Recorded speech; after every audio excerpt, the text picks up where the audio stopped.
Merhabalar, kanalıma hoş geldiniz. Bugün sizlerle çantalarınıza sap olarak kullanabileceğiniz bu modeli anlatacağım. Burada makrome ipi kullandım ve makrome ipini 5 kat kullandım. 3 metre ip ayarlamıştım. 3 metreden 32 santim sap elde ettim. Yani ortalama olarak 1 metreden 10 santimetre sap elde ediyoruz. Diyelim ki 50 santimlik bir sap yapmak istiyorsunuz. O zaman iplerinizin uzunluğu 5'er metre olacak. Ve kaç kat yapmak isterseniz yapabilirsiniz. Burada ben 5 kat yaptım. 3 numara makrome ipiyle. Şimdi de kağıt iple yapacağım.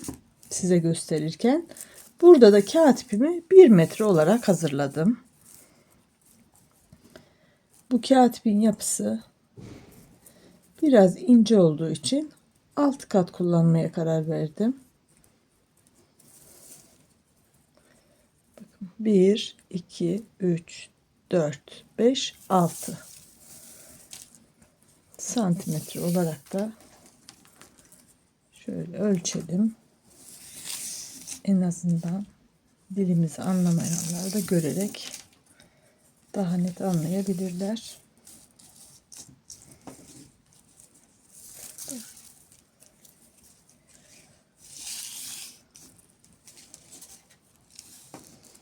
Bak burada 1 metreyi birkaç santim geçiyor. Tam 1 metre diyebiliriz. Şuradan baz alalım. Şimdi ipimiz çok katlı olduğu için kalın bir tığ kullanacağız. Şöyle iplerimizi hizalıyorum.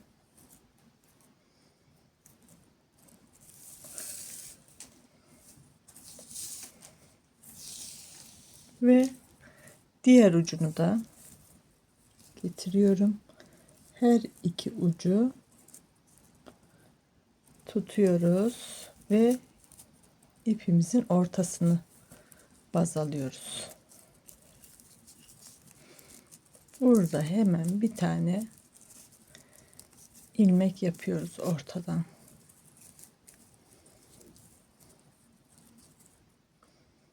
İki, dört, beş, şu yukarı taraf. Bakın. Bir ilmeğimizi hazırladık. Şöyle kalın bir tığım var. Biraz daha ince tığ da kullanabilirsiniz. Çok fark etmez. Nasıl rahat alabilirseniz hangi tığ ile öyle düşünün.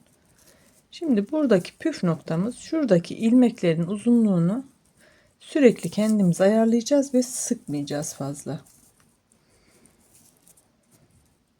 Bakın ilmeğimi alıyorum. Şöyle biraz gevşek tutuyorum. İlmeğimi alıyorum. Aldıktan sonra burası gevşek görünürse şöyle elinizde hafifçe düzelteceksiniz. Şimdi bu ipi bıraktık. Buradan ilmek almıştık. Tığımı çıkarıyorum. Yukarıdan aşağı doğru batıyorum ve batarken de çeviriyorum. Yani ilmek aldığımız ip alta döndü bakın. Tığımızın üzerindeki ipi bununla yönetiyoruz. Sıra bunda. İlmeğimi alıyorum. Şuradaki ipi ilmeğimizi daha doğrusu çekerek iki ilmeği aynı uzunluğa eşitliyoruz. Çıkardım. Üstten battım. Çeviriyorum.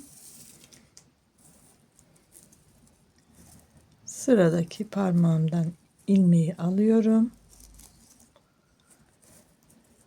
Bakın burası gevşek. Alttaki ipimizi çekerek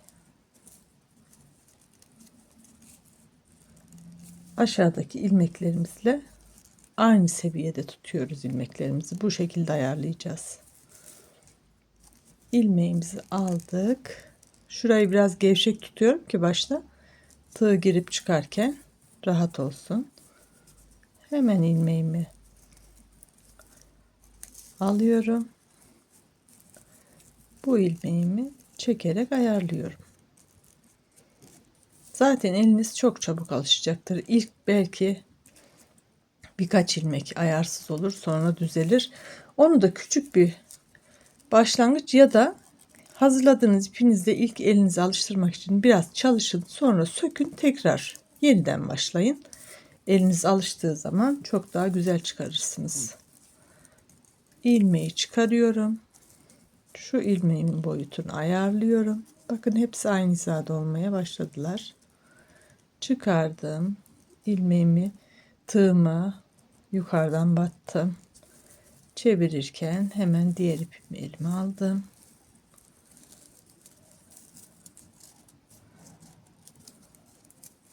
Yani bunu kalın iplerle 3-4 katta yaparak elde edebilirsiniz. Yani çok çok ince iplerle daha fazla kat olarak yapabilirsiniz.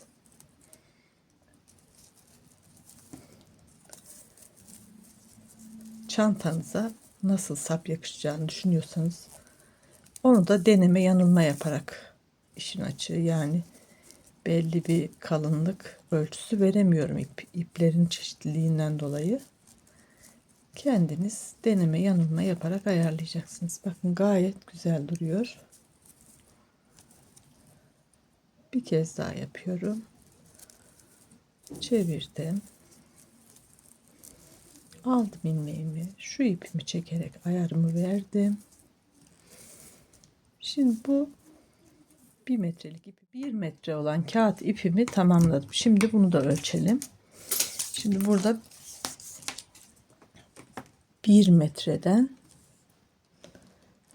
11 santime yakın oldu. Şöyle şu kısmı düşünürseniz. Yani 10 santim olarak düşünün siz. Başta da söylemiştim. Diyelim 50 santim istiyorsunuz, 5 metre ayarlayın ipinizi diye. Ama 5 metreyi de tam 5 olmasın. Yani 25-30 santimde fazlalık olarak kesin. 5-25 olsun örneğin. Çünkü fazlalık olması her zaman daha iyidir biraz. Bakın böyle ipimi de çektim. Örneğin çantamızı dikeceğimiz yere şuradaki iplerimiz biraz daha uzun olursa buradan bu ipleri hem temizlemiş hem de çantamıza monte etmiş oluruz. Şuradan da başka bir ip takarak dikişimizi yaparız.